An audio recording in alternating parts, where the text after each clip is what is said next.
नमस्कार दोस्तों, स्वागत है आप सभी का एक बार पुनः आपके अपने इस YouTube channel GK by Mahesh Kantewal. जैसा कि आप पीछे देख पा रहे हैं, आज हमारा टॉपिक रहने वाला है अक्षांश और देशांतर। देखिएगा, अक्षांश और देशांतर के बारे में हम बहुत ही स्ट्रिक्ट जानकारी प्राप्त करने वाले हैं। देखिए, पहले हम गोलार्धों की चर्चा करेंगे कि ठीक मध्य में, पृथ्वी के ठीक मध्य में यहाँ आप जो देख पा रहे हैं, ये है 0 डिग्री भूमध्य रेखा। कौन सी रेखा? 0 डिग्री भूमध्य रेखा। और इस भूमध्य रेखा को विषुवत रेखा भी कहा जाता है। क्या बोला जाता है? विषुवत रेखा भी कहा जाता है। इस 0 डिग्री भूमध्य रेखा या विषुवत रेखा से ऊपरी जो भाग आप देख पा रहे हैं, इसको उत्तरी गोलार्ध कहा जाता है। क्या बोला जाता है? उत्तरी गोलार्ध कहा जाता है। और इसके ठीक दक्षिण में, 0 डिग्री के ठीक दक्षिण में आप जो देख पा रहे हैं, इसको बोला जाता है दक्षिणी गोलार्ध। क्या कहा जाता है? दक्षिणी गोलार्ध कहा जाता है। और उसके बाद अपन बात करने वाले हैं कि अक्षांश क्या होते हैं और देशांतर क्या होते हैं। अक्षांश आपने देखा होगा ग्लोब के ऊपर मानचित्र में यूं आड़ी जो रेखाएं खींची होती है, पूर्व से पश्चिम जो रेखाएं खींची होती है, उनको अक्षांश रेखा कहा जाता है। देखिए, हम इसके बारे में विस्तार से चर्चा करने वाले हैं। पहले देखिएगा आप कि अक्षांश और अक्षांश रेखा में फर्क होता है। अक्षांश और अक्षांश रेखा में क्या होता है? फर्क होता है कि ये पृथ्वी के ठीक मध्य में ये जो रेखा है, ये भी एक अक्षांश है।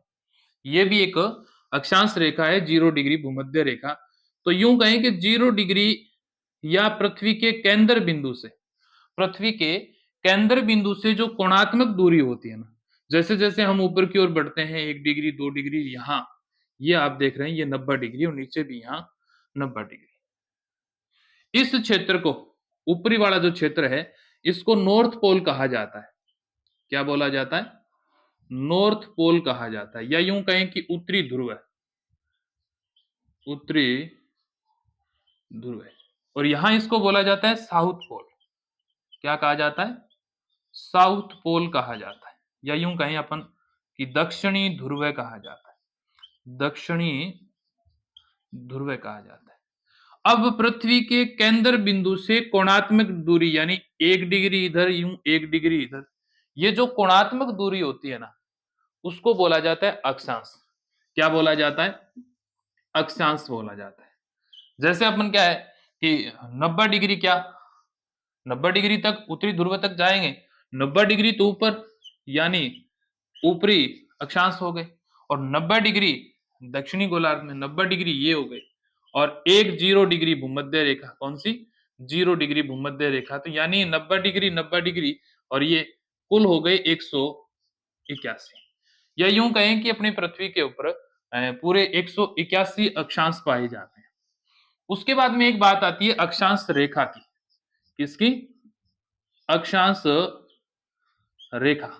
अक्षांश रेखा क्या होती है? देखिएगा, अक्षांश रेखा यानी इन कोणात्मक दूरी को, यानी 1 डिग्री अपन इधर खोल रहे हैं, 1 डिग्री अपन इधर खोल रहे हैं, इन कोणात्मक दूरी को मिलाने वाली जो रेखा होती है ना, इनको बोला जाता है अक्षांश रेखा। क्या कहा जाता है?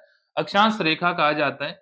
लेकिन ये जो ध्रुवीय क्षेत्र है ना, उत्तरी ध्रुव और दक्षिणी ध्रुव है, ये रेखा के रूप में नहीं होकर एक बिंदु के रूप में है।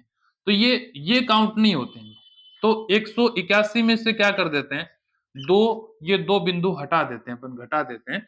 2 माइनस करेंगे तो हाँ, 179 क्या होती है?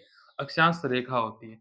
कई बार प्रश्न पूछा जाता है कि अक्षांश रेखा कितनी है और अक्षांश कितने होते हैं। तो आपसे पूछ लिया जाए तो अक्षांश कितने हैं? 181 और अक्षांश रेखा 179 है। और फिर उसके बाद में अगली बात आती है कि ये अक्षांश होते हैं ना, ये अक्षांश पूरे वृत्त होते हैं। अक्षांश पूरे वृत्त होते हैं। यूं जैसे जैसे अपन ऊपर की ओर जा रहे हैं, ध्रुवों की ओर जा रहे हैं, इनके बीच की दूरी, यानी दो अक्षांशों के बीच की दूरी लगभग क्या रहती है? समान रहती है। दो अक्षांशों के बीच की दूरी लगभग क्या रहती है? समान रहती है। लेकिन ये वृत्त क्या होते जाते हैं, यानी पूरी पृथ्वी की ओर ये वृत्त छोटे होते जाते हैं। इनमें सबसे बड़ा वृत्त कौन सा है? 0 डिग्री भूमध्य रेखा वाला जो अक्षांश है, ये सबसे बड़ा क्या है? वृत्त है। लेकिन जैसे-जैसे हम ध्रुवों की ओर अग्रसर होते हैं, वैसे-वैसे इन वृत्तों की लंबाई क्या होती जाती है? कम होती जाती है, छोटी हो जाती है। और यहाँ जाते-जाते क्या होती है? बिल्कुल शून्य हो जाती है। और यूँ भी माना जाता है कि इनके बीच का ये जो क्षेत्र है, ये लगभग क्या रहता है? ये दूरी समान रहती है। लेकिन ध्रुवीय जो क्षेत्र है ना, ध्रुवीय जो क्षेत्र है, वहाँ से पृथ्वी थोड़ी चपटी होने के कारण ये थोड़ा-सा क्षेत्र क्या पाया जाता है? ज़्यादा पाया जाता है। ये दूरी थोड़ी ज़्यादा पाई जाती है। लेकिन अपन बात करें कि 2 अक्षांशों के बीच के क्षेत्र, 2 अक्षांशों के बीच का जो क्षेत्र है ना, अ, इसकी औसत दूरी की बात करें अपन, तो ये कितनी है? 111 किलोमीटर। याद रखना आप, 111 किलोमीटर 2 अक्षांशों के मध्य की दूरी है। और फिर अगली बात आती है कि 2 अक्षांशों के बीच के क्षेत्र को क्या कहा जाता है? यानी 2 अक्षांशों के ये जो बीच का क्षेत्र है, इसको क्या कहा जाता है? कटिबंध। क्या बोला जाता है? कटिबंध कहा जाता है, याद रखिएगा। तो यहाँ तक आपने देखा कि अक्षांश रेखाएँ कितनी होती है, अक्षांश कितने होते हैं, 2 अक्षांशों के बीच की दूरी कितनी होती है, 111 किलोमीटर। और इन वृत्तों की लंबाई क्या होती जाती है? ध्रुवीय क्षेत्रों की ओर जैसे-जैसे हम जाते हैं, वैसे-वैसे इनकी दूरी क्या होती जाती है? कम होती जाती है, वृत्त छोटे होते जाते हैं। लेकिन सबसे बड़ा वृत्त कौन-सा है? ये भूमध्य रेखा वाला है। और बीच के क्षेत्र को क्या कहा जाता है? यहाँ कटिबंध कहा जाता है। यहाँ तक आपने देखा। उसके बाद में अगली जो बात आती है कि देशांतर क्या होते हैं? क्या? देशांतर क्या होते हैं?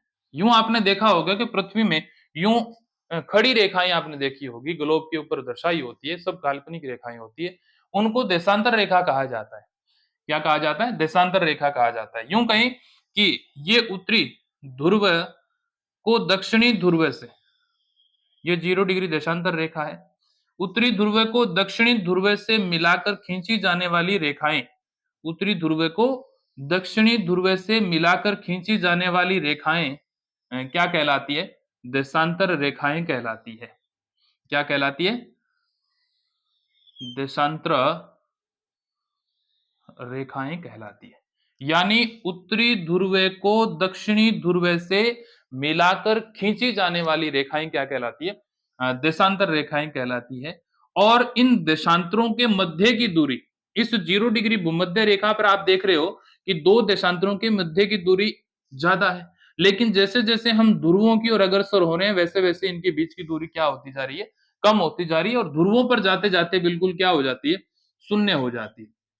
2 देशांतरों के मध्य की दूरी, यानी यहाँ ध्रुवीय क्षेत्रों पर जाते-जाते बिल्कुल क्या हो जाती है? शून्य हो जाती है। लेकिन सर्वाधिक दूरी 2 देशांतरों के मध्य, सर्वाधिक जो स्पेस या दूरी, वो कहाँ होती है? 0 डिग्री भूमध्य रेखा के ऊपर होती है।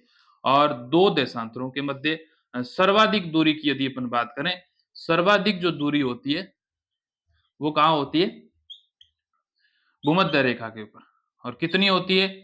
111.32 किलोमीटर। याद रखिएगा, 2 देशांतरों के मध्य सर्वाधिक दूरी भूमध्य रेखा पर देखने को मिलती है। कितनी? 111.32 किलोमीटर। उसके बाद में अपन बात करें कि जैसे अपन बात करके आए थे कि 2 अक्षांशों के बीच के क्षेत्र को क्या कहा जाता है? कटिबंध कहा जाता है। उसी प्रकार 2 देशांतरों के मध्य के क्षेत्र को, बीच के क्षेत्र को क्या कहा जाता है? गोर या गोरे कहा जाता है। क्या बोला जाता है? गोर या गोरे कहा जाता है। याद रखिएगा कि 2 देशांतरों के मध्य के बीच के क्षेत्रों को गोर या गोरे कहा जाता है। और यदि कुल देशांतरों की बात करें, किनकी? कुल देशांतर कितने होते हैं? कुल देशांतर रेखाएँ कितनी होती है? कुल देशांतर रेखा होती है 360। पूरी पृथ्वी को 360 डिग्री में डिवाइड किया गया है, तो कुल देशांतर कितने होते हैं? 360 होते हैं। यदि कुल देशांतर वृत्त की बात करें, ये सारी की सारी जो रेखाएँ हैं, ये अर्धवृत्त होती है। देशांतर रेखाएँ अर्धवृत्त होती है। पूर्ण यदि वृत्त की बात करें, देशांतर वृत्त कितने होते हैं? देशांतर वृत्त की यदि बात करेंगे तो ये कितने होंगे? ये 180 होंगे। तो कई बार यूँ भी पूछ लिया जाता है कि कुल कुल वृत्त कितने होते हैं? तो 180 तो ये देशांतर वाले हो गए। 180 तो क्या हुए? देशांतर, और प्लस एक भूमध्य रेखा 0 डिग्री अक्षांश रेखा है, ये इसमें क्या जोड़ा जाता है, तो कुल वृत्त कितने होते हैं? 181 होते हैं। ये भी आप याद रखना।